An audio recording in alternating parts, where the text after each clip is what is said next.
ikukumpara natin doon sa Congress, no, yung budget ng Judiciary.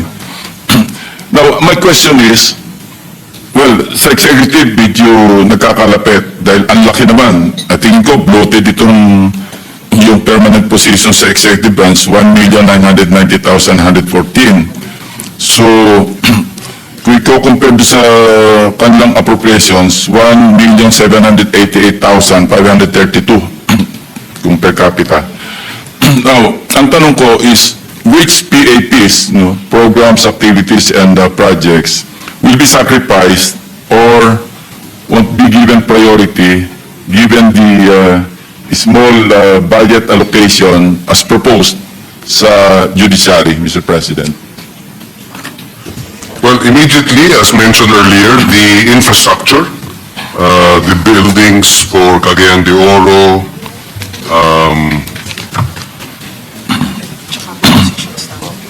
yes, earlier we mentioned the different infrastructure projects, Makati, Cagayan de Oro, and Manila will be funded, but Makati and Yes.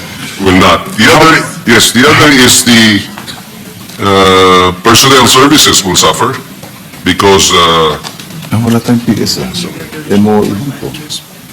yes.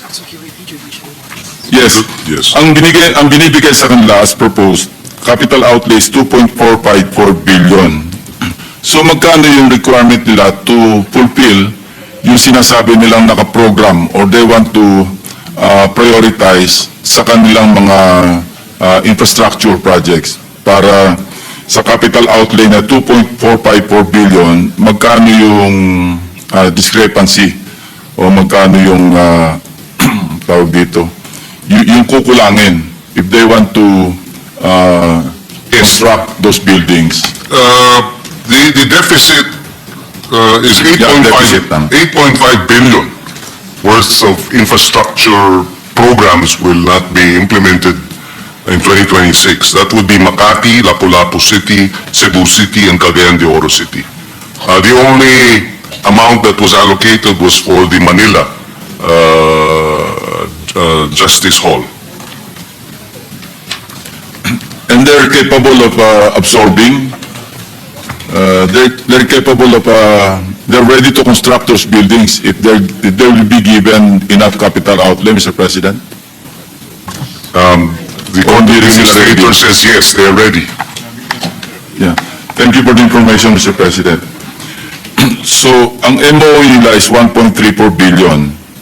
Locally funded projects, 9 billion. Ano po ito mga nakalista under locally funded projects? Baka naman kasama na dyan sa nakalinya nila ipapagawa.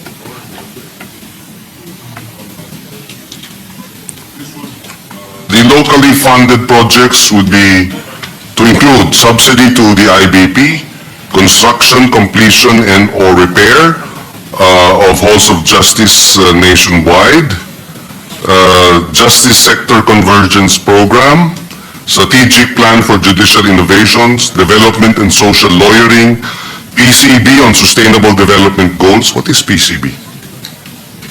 What is PCB?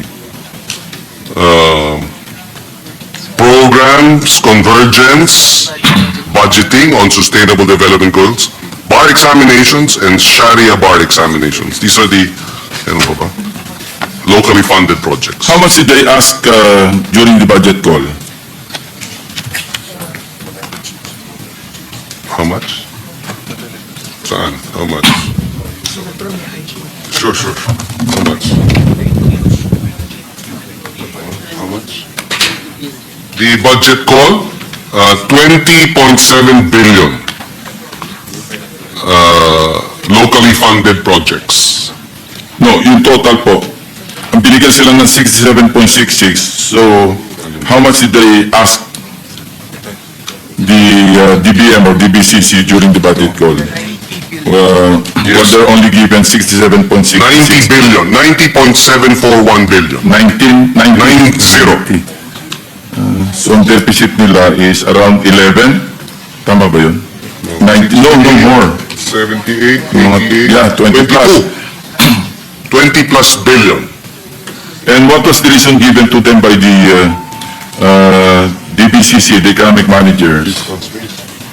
But ang laki ng cut. What was the reason given? Yeah, this is for the entire judiciary. Yes, the walang kamatayang lack of fiscal space. So that was the reason why they cut the budget by as much as budget request by as much as 20 billion. Lack of fiscal space. Yeah, pero ba't ang laki ng mga allocable? Di ba sila kasama sa allocable? Yes, that is correct, and that's why we were able to allocate outside of the allocable and put it in other various departments and agencies. Do you have a copy of the allocable and non-allocable as requested to be included in the net?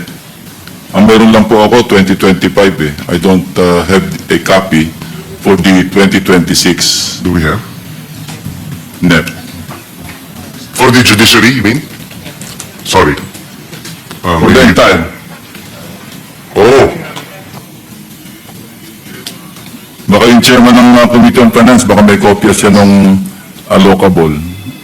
Of course, we are against the allocable, no? And we're trying to abolish that sa susunod na mga budget. The chairman of Committee on Finance may be able to But answer. maybe the chairman of the Committee on Finance has a copy of the request for the allocable and non-allocable. Meron po ba tayo yan? Meron. that will be beyond my pay grade as a vice chairman.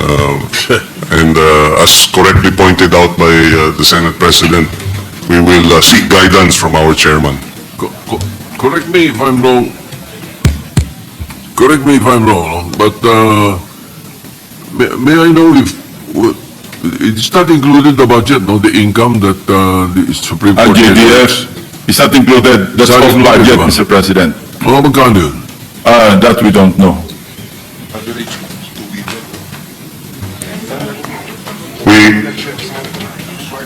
The average, a year?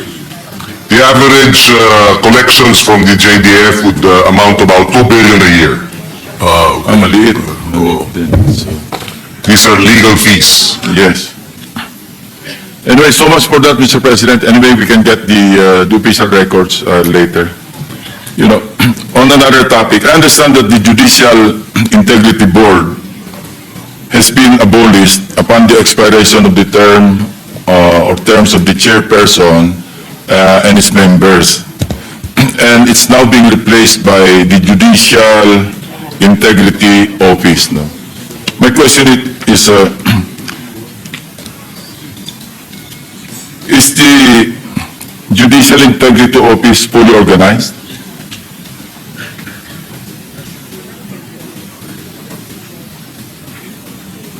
It is not fully organized. The head of the board no? Of the office is still in an acting capacity. Wala na po yung board, inabolish na nila. And it's now being replaced, ito, Judicial Integrity Office. The reason why I ask this question is, I'm sure there's a budgetary requirement so it can be fully organized and to make it fully operationalized. Yes.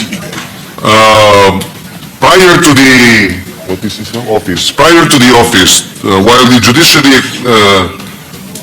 Integrity Board was existent, they have been repeatedly asking Congress for budgetary support, but this was always denied.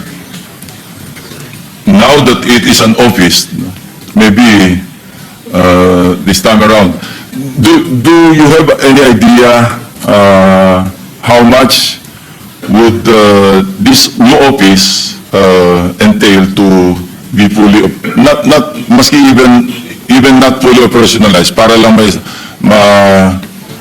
ma-organize na? According to Justice Villanueva, about 250 million. Million. Maybe, nasa ba yung chairman natin, nagtago na. The chairman is securing the allocable and lockable information, I think. Huwag na muna yung lockable. Mr. Chairman, para ma-operationalize yung Judicial Integrity Office, 250 million lang. Palagay ko meron tayo makukuha niyan, ano? So they can start organizing. I'm interested in this because, Mr. President, you know, kasama ito sa tinatawag nating signs of the times, no? Dahil, as the nomenclature suggests, Judicial Integrity Board or Office, no? This will be primarily tasked to promote integrity and to address the issues of corruption within the judiciary. Am I correct, Mr. President, Mr. Chairman? That is correct, and I support the direction of the questions of Senator. Kasi while the consciousness is high, ano, in addressing corruption, maybe this is the proper time to assist the Supreme Court or the judiciary to, you know, to organize immediately the Judicial Integrity Office. So, for, ditandaan naman, Chairman, 250 million, Mr. President, can you answer for the Chairman? Of the Finance Committee, I mean. Chairman of the Finance Committee. It is not, well, according to the chairman, it is not in the original proposal. I know, but we can, during the period of amendments, we can introduce amendment in the amount of only 250 million, considering that we're talking hundreds of billions, you know, just yesterday. The chairman of the committee is nodding his head, and Thank you. Thank you, Mr. President. Now, so settled na yun. Another topic, Mr. President, yung sa mga backlogs. What is the total number of case backlogs in the entire judiciary, Mr. President?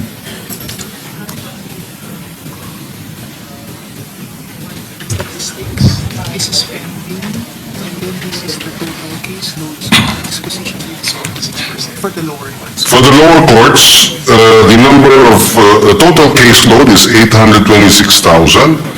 Pending is 616,000, and so the backlog or pending cases are about 46%. When you say backlog, ano po yung criteria? Ano yung methodology, no, na ginagamit sa pag-define natin o pag-determine ng case backlog? I understand there's a timeline or standard timeline to dispose of cases, di ba? Yes, the court administrator says correct, there is a timeline. So kung pag sinabing backlog, lampas sa timeline, sa standard na timeline. That is correct.